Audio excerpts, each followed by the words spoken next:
Welcome, RTO superheroes, to another episode of our podcast. Today we have a special episode where the tables are turned. I'm thrilled to introduce our guest, Lauren Hollows. Lauren is an educational visionary and a passionate advocate for building better education systems and services. She is the founder of Anywhere Education Services, and she's dedicated to providing quality, compliant, and accessible assessment tools to educators. With a wealth of experience in business coaching, team development, resource development, and RTO compliance, Lauren excels at identifying ways to improve and streamline processes within the educational sector. She is passionate about using education to make a difference, fostering staff engagement, and enhancing business maturity. Lauren is also the driving force behind Learning Lifelines, a not-for-profit organisation aimed at closing the digital divide and providing equal education and economic opportunities. She believes in the transformative power of education. Today, Lauren will be wearing the interviewer's hat and will be asking me about some of the exciting developments and challenges in the vet sector. So without further ado, let's dive in. Hey guys, my name is Lauren Hollows and we are continuing our RTO standards series, getting into the weeds today with Katya from Hawkeye Consultancy and Angela from Vivacity. Katya, please introduce yourselves to our audience. Hi everyone, as Lauren mentioned, I am Katya Holker. I am from Hawkeye Consultancy. Hawkeye Consultancy was established in 2017. We're based here on the Gold Coast where I am now, not so sunny today. And we offer a range of different services to RTOs and universities. Anything from due diligence packages, change of ownership, validation, professional development workshops, so this goes on. Yeah, I'm very excited to be here to join you ladies. Good. And Angela? Hi, I'm Angela Connell-Richards. I am the owner and director of Vivacity Coaching and Consulting. We've been helping training organisations to get compliant, save time and save money since 2009. And we've been working in a range of areas, including initial registration, addition to scope, and ongoing registration requirements, and been diving into these new standards. And I'm loving this series. Lauren? All right, so today we are going something a little bit different. We are talking about some of the new requirements for governance within RTOs. And specifically, we're talking about the leadership of the RTO. So this is actually something that is, I'm going to argue, is completely new. People can disagree with me, that's fine. But leadership is effective in building and promoting a positive organisational culture. The RTO demonstrates the governing persons foster an inclusive organisational culture where diversity is recognised, ensure integrity, fairness and transparency in the delivery of services, ensure cultural safety for First Nations staff and learners, and protect learners and staff from harassment and discrimination. So I think this is it's a very interesting standard. I think there's so many keywords in this. I just want to start by getting your guys kind of just general initial thoughts on the standard, what you thought when you first read it. So Angela, let's start with you. Okay, it reminded me a lot of the old framework that we had many, many years ago before ASQA, and before we got the legislation. And the framework had a lot of information in there about diversity, ethics, integrity, all of that. That was back then a requirement to have in our policies and procedures, and then it got taken away with the legislation. So when we had the new standards implemented, so for me, it reminded me a lot of going back in time. What we used to have, we had my RTO, and we had to have those in our policies and procedures. It's also interesting to see that they've brought First Nations in when we consider a lot of legislation has changed in a lot of different areas, and people would know that through a lot of the training products where there are now Aboriginal, Torres Strait Islander units that are within different training products. So I think it's good that they've brought that in as part of the legislation.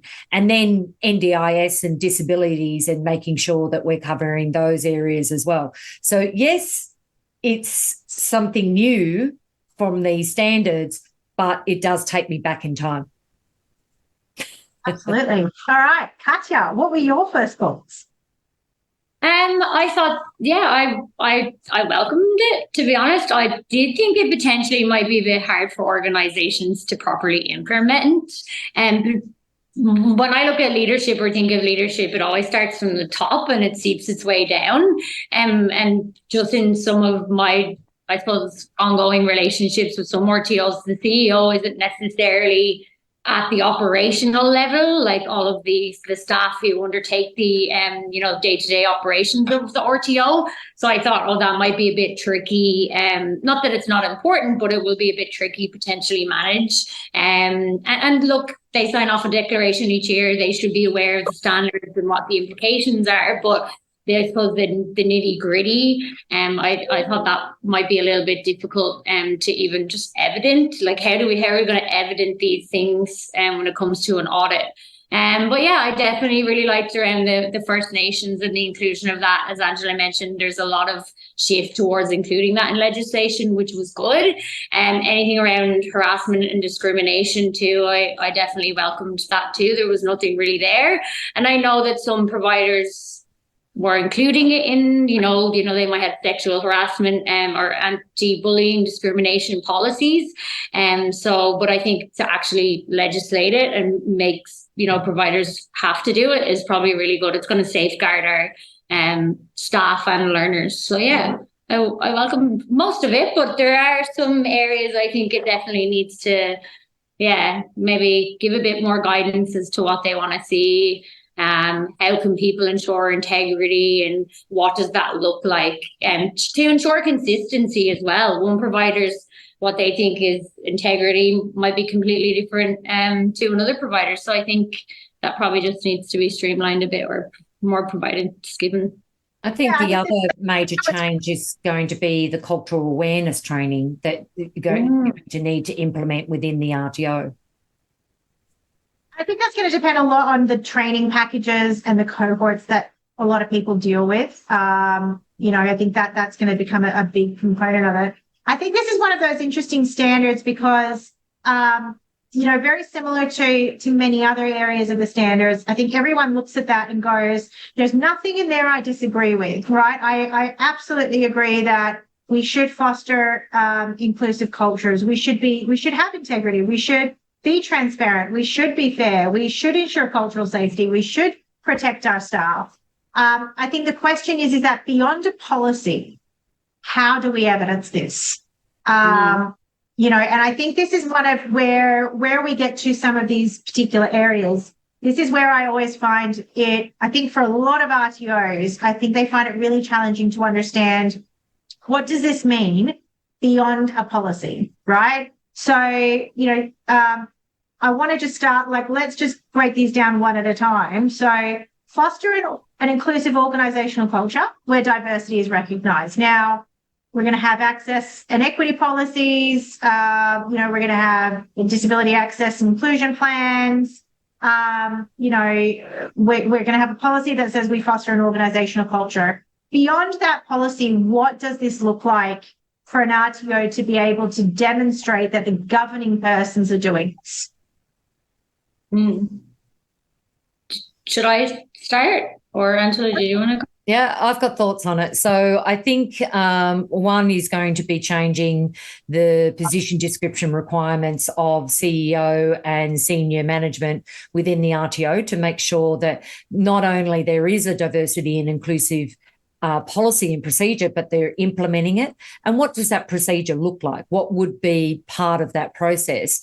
And one of the things that our team identified when we did the pilot program was a cultural awareness training. So implementing a cultural awareness training for staff and governing persons to enhance their understanding and appreciation of diversity.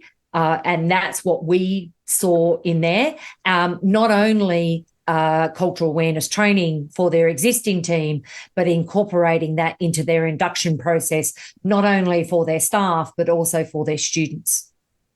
And I think what's really important, the training is, it's good that you're doing it at the start, but then is there any guides or any further documentation that can actually assist staff to continue with that? A lot of times they could read it something, that they read it and then it's forgotten about, or they've provided training and they might not remember the importance of it. So is there any follow-up process or any guidance or networking opportunities for staff to just kind of refresh that as they go on? I think is really important too. But I definitely agree with Angela's suggestions in terms of cultural training, very important, but then having that extra layer of also making sure there's additional support mechanisms there for them to.